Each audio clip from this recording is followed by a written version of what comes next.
Assalamualaikum warahmatullahi wabarakatuh. Waalaikumsalam. Alhamdulillah alladzi anzala al-Qur'an hudan lin-nasi wa bayyinatin minal huda wal furqan. Asyhadu an la ilaha illallah wahdahu la syarika lah wa asyhadu anna Muhammadan abduhu wa rasuluh sallallahu alaihi wasallam la nabiyya ba'dah.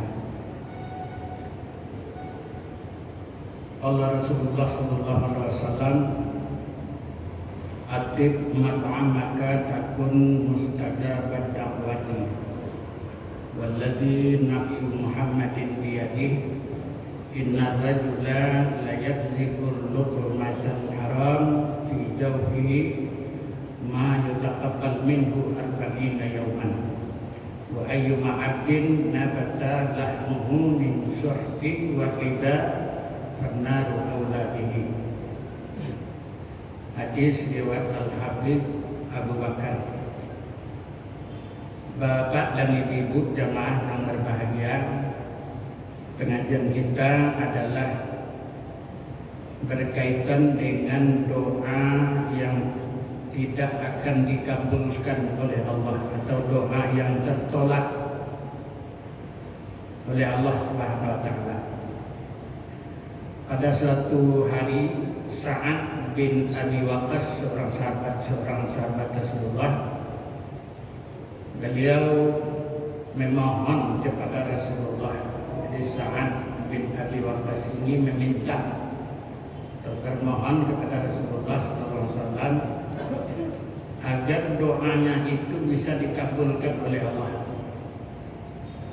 Lalu Nabi SAW bersabda sebagaimana hadis yang dibacakan tadi, wahai Sa'ad bin Abi Waqqas, kata Rasulullah, perbaikilah makanan engkau. Perbaikilah makanan engkau, makanlah yang halal-halal saja. Niscaya doamu akan mustajab, akan dikabulkan oleh Allah. Demi diri Muhammad yang berada di tangannya, kata Rasulullah, sesungguhnya seseorang yang memasukkan sesuatu makanan yang haram ke dalam perutnya, maka Allah tidak akan menerima amalnya selama 40 hari 40 malam. Jadi kalau ada kita memakan sesuatu nasi yang kemudian menjadi gizi ya, bertumbuh dalam tubuh kita, maka 40 hari 40 malam kata Nabi itu amal dan ibadah kita tertolak, tidak diterima oleh Allah Subhanahu wa taala. Dan kemudian siapa saja yang tumbuh dagingnya daripada makanan yang haram dan makanan yang riba, kata Nabi, maka neraka sajalah yang lebih pantas untuknya. Jadi bukan saja Nabi menjawab bahwa doa orang-orang itu tertolak, semua amalnya malah segala amal dan ibadahnya selama 40 hari itu tidak akan diterima atau ditolak oleh Allah Subhanahu wa taala. Jadi oleh karena itu, orang-orang yang makanannya, minumannya, orang yang pakaiannya, orang yang dibesarkan dengan makanan dan minuman yang haram, maka orang-orang itu doanya tidak akan dikabulkan oleh Allah Subhanahu wa taala atau tertolak.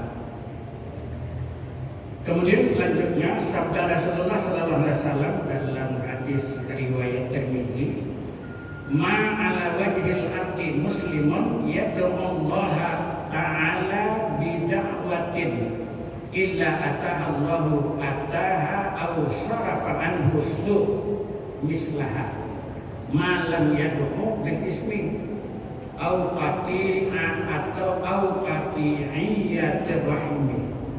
Faqala rajulun idzan nafsullahu aksar.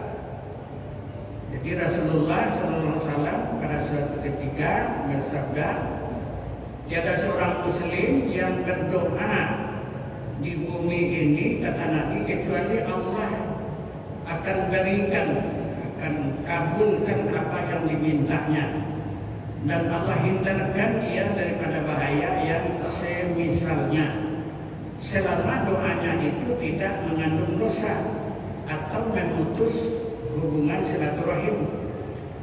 Lalu berkatalah seseorang sahabat, kalau begitu ya Rasulullah, kami perbanyak saja berdoa kepada Allah. Rasulullah mengatakan akan semakin banyak pula Allah menerima doa kalian. Jadi Allah tidak bosan kalau kita banyak-banyak berdoa kepada Allah.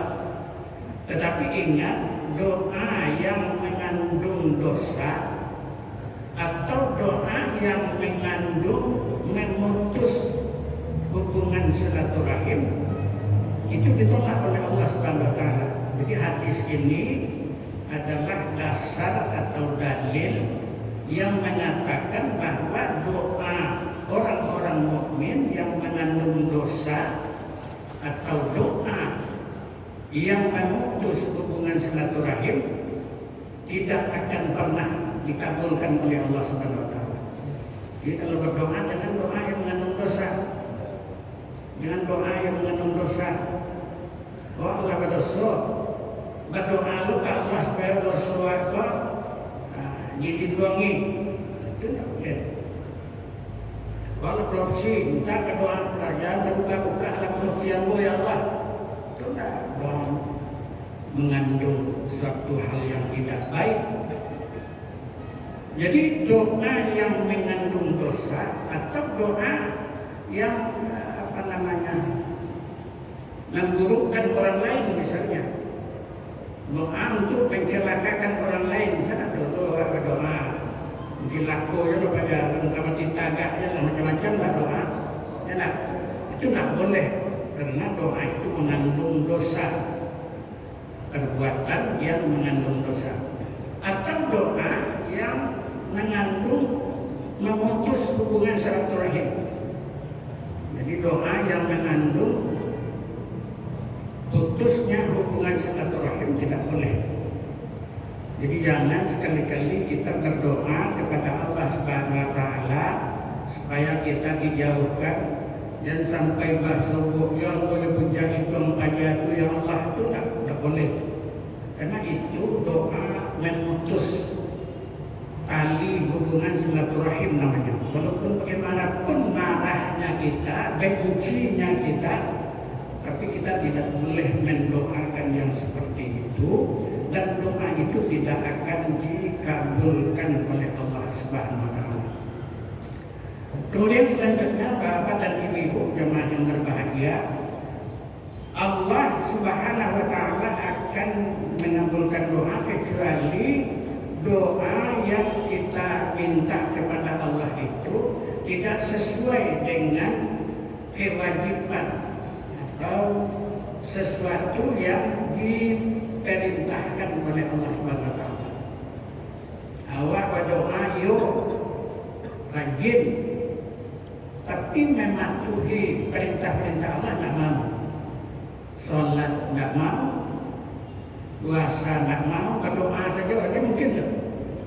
Jadi ini kata Allah Subhanahu wa taala dalam surat Al-Baqarah 186, wa idza sa'alaka ibadi anni fa inni qarib ujibu da'wata da'i idza da'ani falyastajibuli. Ini syarat falyastajibuli. Kalau ingin doa diperkenankan, falyastajibuli, perkenanan pula segala perintah-perintah Allah. Wal yu'minu bi, dan benar-benar yakin, percaya kepada Allah tempat kita berdoa itu. La'allahum yarshudun, mudah-mudahan kamu mendapat petunjuk. Jadi jangan kita berdoa kepada Allah, kita tidak beriman. Apa maksudnya tidak beriman? Tidak percaya, tidak yakin bahwa doa waktu akan dikabulkan di Allah Subhanahu wa taala. Artinya kita ragu dengan kekuasaan Allah untuk mengabulkan dan memperkenankan doa kita. Itu tidak boleh. Jadi Nabi juga pernah mengatakan, Innallaha la yaqbalu doa min zahri qalbi. Allah itu tidak akan menerima doa kalau doa itu dilakukan di belakang hati. Di belakang hati itu artinya hati tidak percaya sebenarnya. Dia doa doa. Nah itu namanya orang yang tidak yakin, orang yang tidak percaya penuh, beriman penuh kepada Allah Subhanahu wa Ta'ala. Dia masih ada buruk sangka kepada Allah, tidak baik sangka. Kalau dia berbaik sangka, yakin bahwa yang bisa mengabulkan doa itu hanya Allah satu-satunya, tidak ada yang lain. Nah, begitu hendaknya kalau kita berdoa. Kalau Allah ingin memperkenankan doa kita, yang hitam bisa jadi putih, yang baik bisa jadi buruk, atau yang buruk pun bisa menjadi baik. Yang sakit bisa menjadi sembuh, ataupun yang sembuh bisa menjadi sakit. Kalau Allah menginginkan. Begitu keyakinan bagi seorang yang ingin berdoa kepada Allah agar doanya itu cepat dikabulkan oleh Allah Subhanahu wa Ta'ala. Itulah barangkali beberapa tuntunan dari Allah dan Rasul kepada kita yang akan berdoa kepada Allah. Terima kasih. Assalamualaikum warahmatullahi wabarakatuh. Waalaikumsalam.